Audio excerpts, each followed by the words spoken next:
After saying those words, Danzo shook his head and sighed softly, showing a bit of emotion for the first time. I thought someone like you would be able to see the bigger picture. It seems I was wrong. How disappointing. You're giving us no choice but to take what we want by force.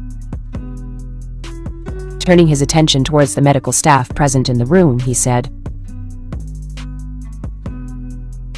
His claws are coming out. He's too dangerous to be kept awake.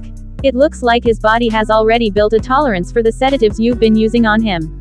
You have my permission to induce an artificial coma if you have to. We've waited for this chance for nearly 2 years. We can't leave anything up to luck. If anything goes wrong and he escapes, it will be your heads that will roll. Yes, sir? A bad feeling came over Mirko when she heard the massive explosions coming from Minato's side of the call. Minato-san, Minato! Unfortunately, the call ended without her getting an answer. Darn it. She had not even had the chance to ask where exactly was Minato waiting for Naruto, so she didn't know their location. Mirko started pacing around her hotel room restlessly. Naruto would be devastated if anything happened to his family. Anxiously, she tried calling Minato back several times, and she tried calling Kushina as well, but they weren't picking up. After that, she also called Naruto, but he wasn't answering either. Oh, come on. She let out another curse as she let herself fall on the sofa. She wanted to go to their help, but she had no idea where they were. Only a few minutes after Minato's call, the Hero Network app suddenly bombarded her with half a dozen notifications. At once. A massive explosion rocked Haruya Town, Shizuoka Prefecture. 10 civilians were confirmed dead, and many more were injured. Flying type and water type. Pro heroes needed in Haruya Town, Shizuoka Prefecture. Eyewitnesses report Uzumaki Naruto was ambushed and captured by a large group of villains. Pro heroes specializing in tracking are needed in Haruya Town, Shizuoka Prefecture. The moment she read that news, Mirko jumped out of the window of her hotel room with no regard for the height of the hotel building she was in. Her long white hair fluttering wildly in the cool breeze coming from the sea, Mirko's body left behind a loud boom the moment her feet touched the rooftop of a nearby building. She jumped with so much strength that she broke the sound barrier, startling many people below.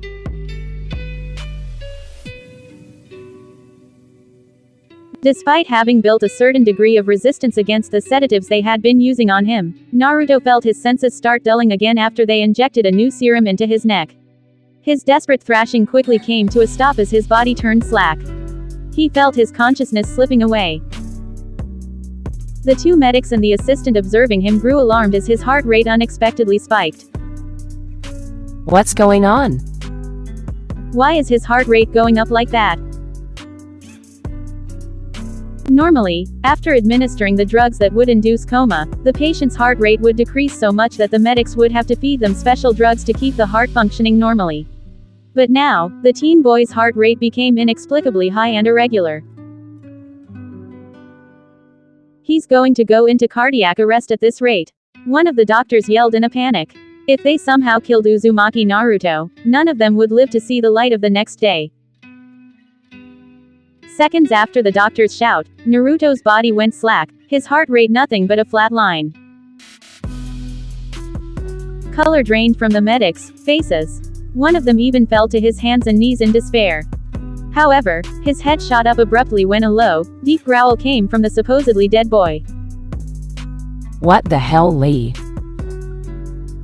The maiden restraining him creaked loudly, and sizzling sounds came from the fabric of his clothes and the bed underneath him as a crimson liquid-like substance started spreading all over his skin. In mere moments, the boy was nowhere to be seen. A demon stood in his place, a dark crimson creature bellowing with rage. The fox demon's corrosive skin didn't melt off only his clothing and the bed. The maiden was being corroded too. With a final exertion of his large tails, the impossibly durable and several hundred-kilogram heavy maiden snapped like an old and rusty chain. No, please no. I have a daughter at home, please. The medics' pleas for mercy fell on deaf ears. They were savaged and gored out mercilessly by the fox demon's claws. Oh my god. Holy shit. The two agents who had let out those shouts weren't even Christians, but the scene in front of their eyes left them shell-shocked. They had come to check up on the situation after hearing the roars, but they had not expected to see anything like that. The room where Uzumaki Naruto had been detained looked horrifying. The solid, metallic bed was broken, the heavy maiden was shattered to pieces, and the two doctors and their assistant were dead, their corpses unrecognizable. Their remains and their blood were splattered all over the walls and pooling on the floor too. Code Red. Uzumaki Naruto has escaped and he's on the loose. I repeat, Code Red, Uzumaki. But the man's head was pulverized as a massive appendage smashed into it out of nowhere, decapitating him cleanly. Turning around, his colleague instinctively activated his quirk, covering his body in flames as a desperate last-moment attempt to protect himself. But the demon's claws split him in two from the waist effortlessly. With the medics pumping him full of drugs and putting him into an artificial coma, Naruto lost consciousness. Now, there was nothing left to hold back the bestial ferocity of his Fox Quirk. The five-tailed demon fox was on a rampage.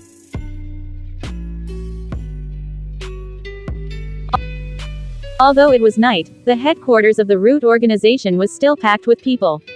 There was almost no difference between the number of agents working during the day and those working at night, because many villains preferred to act during the night, under the cover of darkness, and slip away from the pro-hero's pursuit by making use of the seedy districts of the cities where the nightlife was bustling.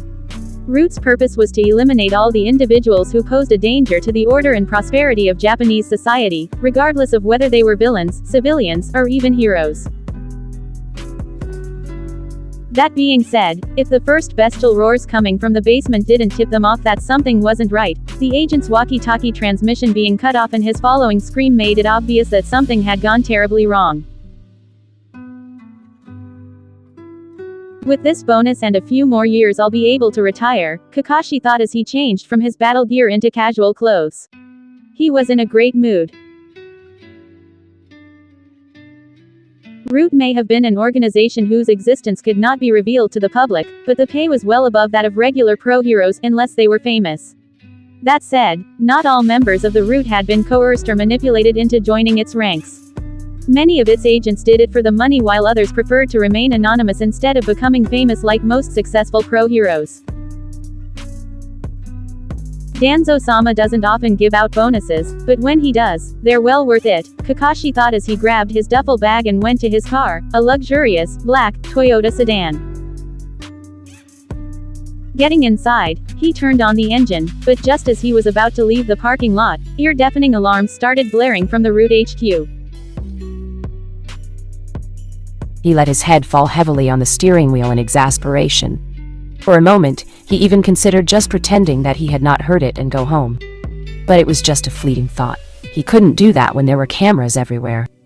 That kind of behavior would get him fired for sure, or even worse. Slamming the door shut with more force than necessary, Kakashi broke into a light run towards the building. However, the reception area was deserted, and, instead, all the agents were crammed at the entrance of the stairway that led to the basement and in front of the elevator. What's going on? Who triggered the alarm? Kakashi asked one of the operatives. The Root agent's first reaction had been to shoot back a snarky answer, but upon seeing who was the one asked the question, he swallowed his anger and said in a polite tone, as if he was speaking to a superior. It's Uzumaki, Naruto. He's on a rampage. But he was knocked out, and the doctors pumped him full with drugs. The doctors are dead. A thunderous demonic roar suddenly made most people kneel on the floor and cover their ears in pain, and Kakashi was forced to do the same. Some of the weaker agents even lost consciousness, foaming at the mouth and with blood coming from their ruptured eardrums. Human screams and sounds of gunfire came from the basement too. Then, a massive explosion boomed, an explosion that rocked the entire building from its foundation. The windows were shattered by the shockwaves, the walls cracked and the power was cut too, plunging everyone into darkness. For a moment, it was silence. Then, the footsteps of a four-legged being were heard. The sound made by his clawed limbs scratching the marble floor as he walked was eerily loud in the deathly silence that had been instilled. As the four-legged beast started climbing up the stairs, the root agents' terror grew with every step it took. Sweat fell down their foreheads like rain, and their hands were shaking as they aimed their rifles at the stairwell. A pair of crimson-red eyes appeared in the dark. They were the cruel, slit eyes of a savage beast. Then, another roar petrified everyone with fear. But there were two people whose mentality withstood the demon's killing intent. A lightning sword grew from Kakashi's hand as he jumped at the four-tailed crimson beast. At the same time, from the other side of the room, Yamato yelled, "Special! Move! Silent strangle vines!" Yamato's arm transformed into four wooden tendrils and they were even faster than Kakashi, reaching the demonic beast first. However, the two root agents had grossly overestimated their strength.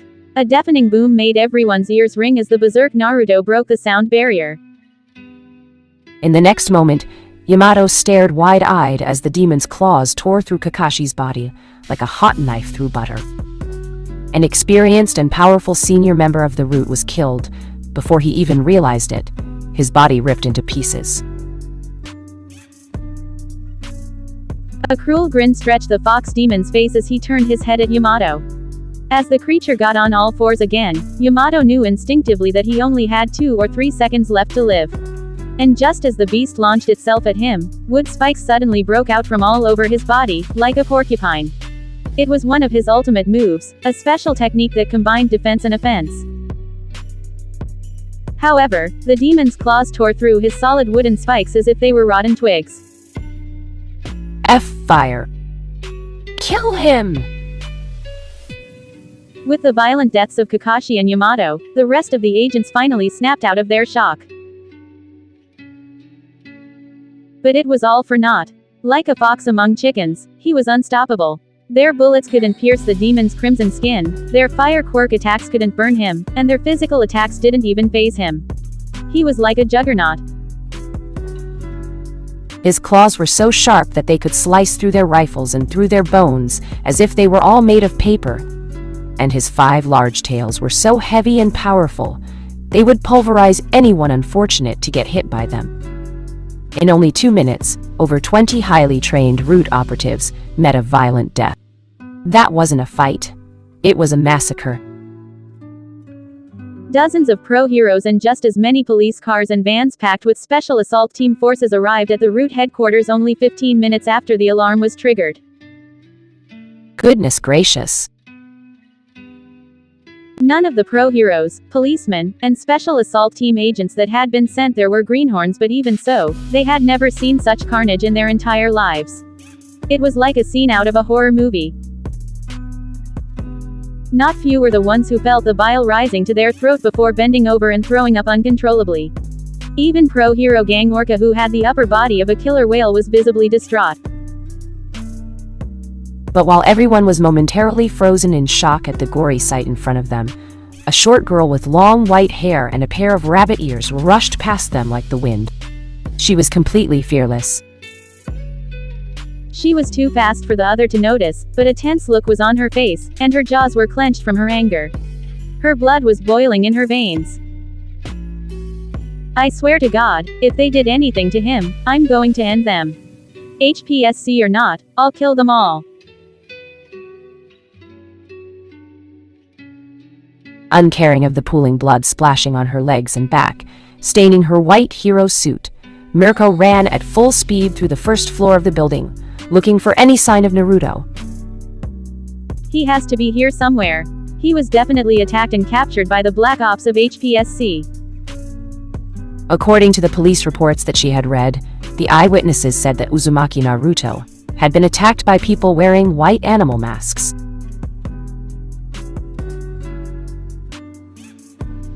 With her speed, it didn't take Mirko long to search the whole building, from the basement to the last floor.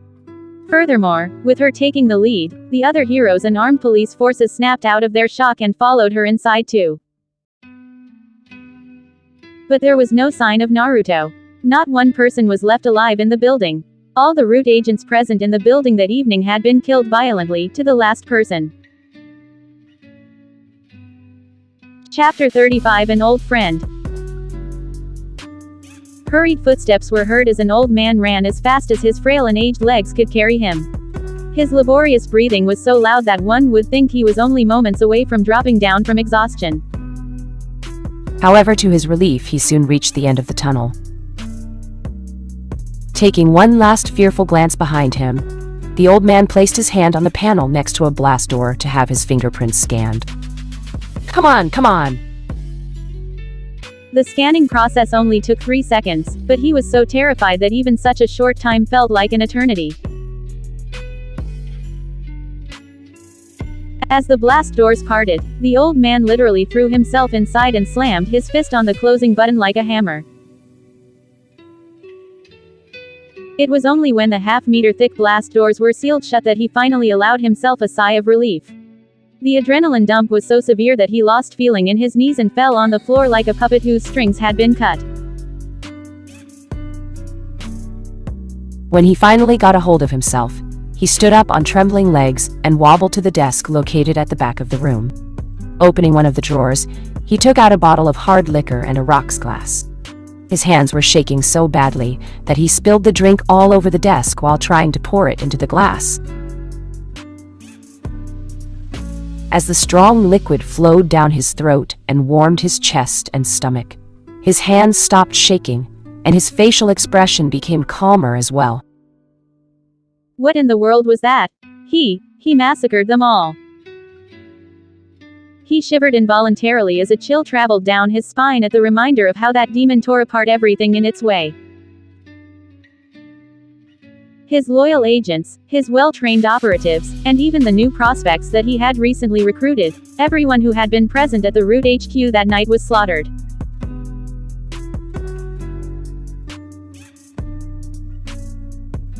He could still vividly recall the way the demon had burst into his office, leaving a trail of mangled and mutilated corpses in its wake. If it hadn't been for the 2 powerful bodyguards that he had brainwashed to protect him at all times, if it hadn't been for them throwing themselves at the killer and buying him a few seconds while he escaped through a secret passage, he would not have made it out.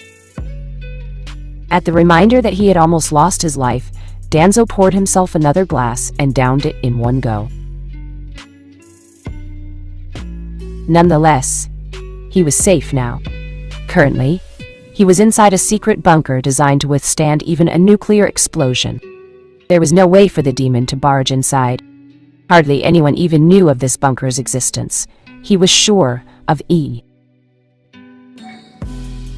Ichiro's Malton grain, brewed over 200 years ago, in the early 2000s if I'm not mistaken. They don't even make it anymore. You could buy a house in the suburbs for the price of a bottle. Such fine tastes you have, Danzo-sama. The sudden voice made Danzo jump so hard out of his seat that he lost balance and fell on his back with a painful thud. "Who are you?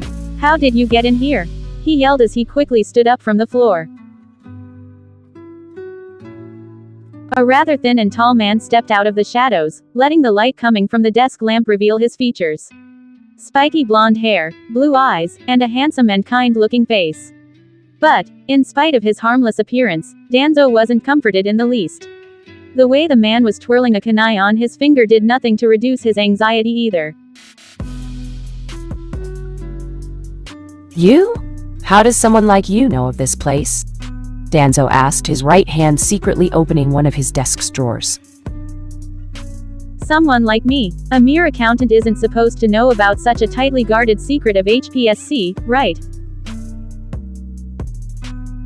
Just as Danzo's fingers wrapped around the grip of the handgun he had stashed in his desk, a whistling sound was heard, and, a moment later, a scream erupted from his chest as the blonde man hurled his kunai at him, stabbing him in the shoulder. "My son loves to use these kinds of knives. I didn't really see the point of using such small blades at first, but they're quite handy once you get used to them, he said in the same amiable voice as if he hadn't just stabbed another person in the shoulder only a second ago. What is your objective? What are you trying to gain from this? Danzo asked through gritted teeth, trying his hardest not to scream from the agonizing pain coming off from his shoulder. My objective? That would be to kill you. As for how I got in here, you don't need to know that. As the man started walking around the desk to get to him, Danzo suddenly jumped back and, fighting through the excruciating pain coming from moving his stab through right shoulder, he raised his arm and fired his gun at him. However, the blonde man suddenly vanished. An instant later, he appeared behind Danzo and kicked the back of his knees, making him fall to the floor on all fours. Danzo desperately tried to stand up as quickly as possible, but a brutal soccer kick to the face threw him 2 meters away, making him roll on the floor like a barrel. Wasn't your quirk eidetic memory? Since when can you teleport? Danzo couldn't help asking, in spite of the blood and pieces of broken teeth coming from his mouth. Eidetic memory is a quirk. No, I'm just that smart, Minato said with a laugh. What, are you trying to find out whether I'm worth using your brainwashing on me? Minato said with a laugh when he saw Danzo's right eye turning crimson red. The reason why even the senior operatives of Root didn't dare look Danzo in the eyes and were afraid of him was due to his quirk. He could only use his quirk once every 6 months, but that drawback made sense when considering just how powerful its effect was. It gave him the ability to brainwash people for life. It wasn't all powerful because those with strong will and character could fight it off, but the vast majority of people could be brainwashed and mind-controlled without them even noticing it. I just felt you trying to use your dirty little ability. Your quirk doesn't work on me, does it? Minato said nonchalantly as he came closer to the downed old man and crouched to be at his eye level. Why are you doing this? You're a former agent of Root, aren't you? Why are you turning against me now? I was never your agent, old man. I worked in the field under Sarutobi-sama's leadership, not yours.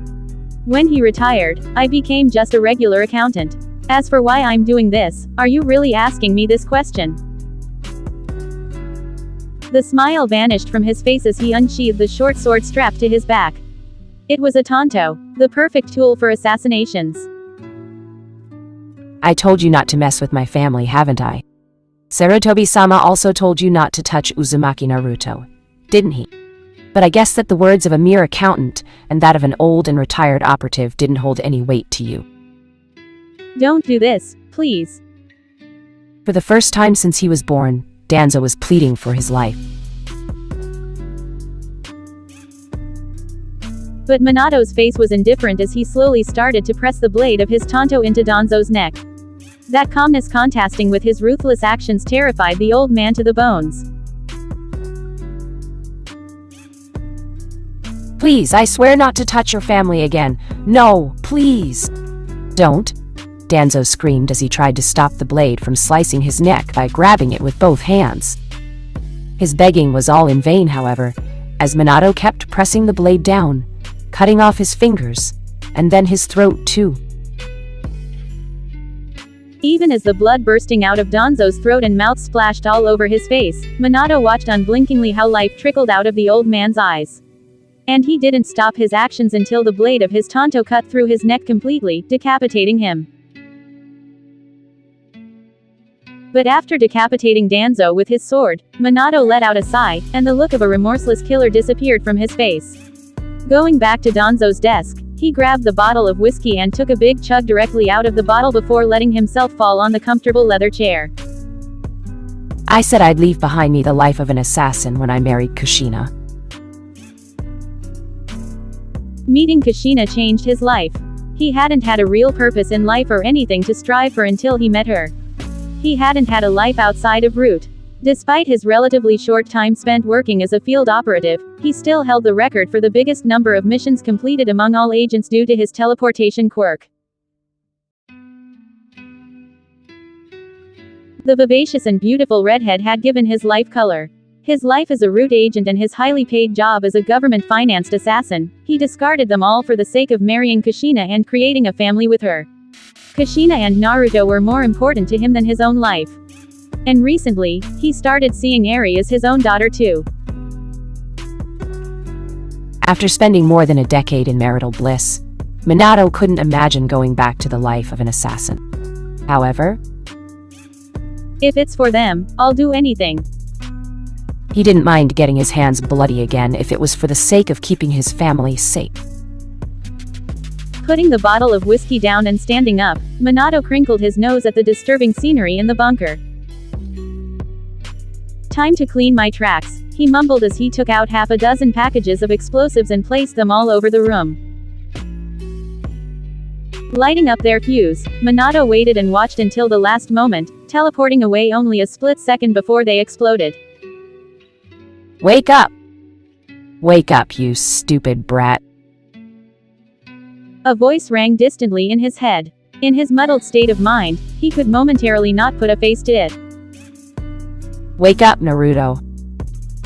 As the voice rang louder and clearer, Naruto stirred awake. Where am I? He asked groggily as he sat up and looked around him. He was lying on the grassy ground of a river bank, under a bridge. Shit! Why am I naked? He panicked and tried to cover his privates with his hands and tails. Luckily, as he took another look at his surroundings, he realized that it was night, and that he was all alone. Nobody could see him there. Last thing I can recall is, God, some secret organization kidnapped me and strapped me down to a table. Little by little, his memories came back to him. However, after being drugged into an induced coma, he couldn't remember anything else. He had no recollection whatsoever of how he had managed to escape or how he had arrived at his current location. Sleeping Princess finally woke up. When he heard the deep, growl-like voice, Naruto froze. He was stunned. Oi, say something. Kei Kurama, Naruto asked, his voice trembling. Yes, it is I. Hearing the raw emotion in Naruto's voice as he called out his name, Kurama too was touched, becoming silent. How is it possible? Naruto asked. He was having a hard time keeping his voice even. I didn't know you were alive. I've been with you since the very moment you were born. Your fox-like appearance and abilities are because of me. For a while, neither one of them spoke, too overwhelmed to say anything. What took you so long? Naruto asked, this time in a light-hearted, joking tone. It's because you were too damn weak. Kurama shot back at him. Even now, despite that you attained a fifth tail, I still can't leave your body.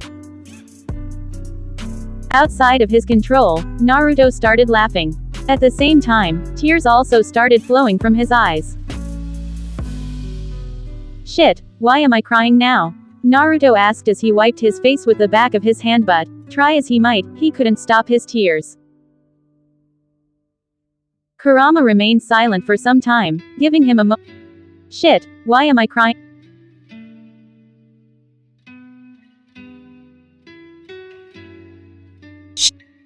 Kurama remained silent for some time, giving him a moment to recollect himself. If anything, Kurama himself was feeling rather emotional due to Naruto's behavior. Although they had made peace with each other and fought together against the rabbit goddess in the final moments of their past lives, the two of them had never really had the chance to cultivate a true friendship between them. It had been more like a, the enemy of my enemy is my friend, type of relationship, a camaraderie born out of necessity. However, it looked like Naruto hadn't seen him only as a helper in the war. Not only that the boy had not forgotten about him in his new life, but he had even chosen Kurama as his pro-hero name as a way of honoring him. The fox was well aware of that because he had been with Naruto the entire time. Looks like you saved my ass again, Kurama. Just like before. Although he had no memory of how he had escaped from the facility where he had been imprisoned, it didn't take a genius to understand what had transpired now that he realized that Kurama's consciousness lived inside of him. A small warning, I made quite a mess over there, Kurama said. I killed everyone, every last one of them. We may have escaped death for the moment, but I wouldn't count our chickens just yet. We live in a different world now and such massacres aren't common here. It also looked like they were an organization affiliated with the government of this country. Things might get hairy soon. Is there anyone you can trust with your life to support you in this time of need? Rumi, Naruto said instantly. You trust her that much? Kurama asked. Although he knew most of the things that happened in Naruto's life, he couldn't read his mind and feelings like an open book. She saved my life more than once. I trust her with every fiber of my being. Seeing as they were in Tokyo, Hiroshima City was over 800 kilometers away. However, due to being butt naked after the demonic transformation melted off his clothes, Naruto couldn't show his face in public. Furthermore, worried about the authorities' reaction to what he had done, even if he had been decent, Naruto wouldn't have dared to use public transportation for the sake of traveling. His only option was to go there on foot.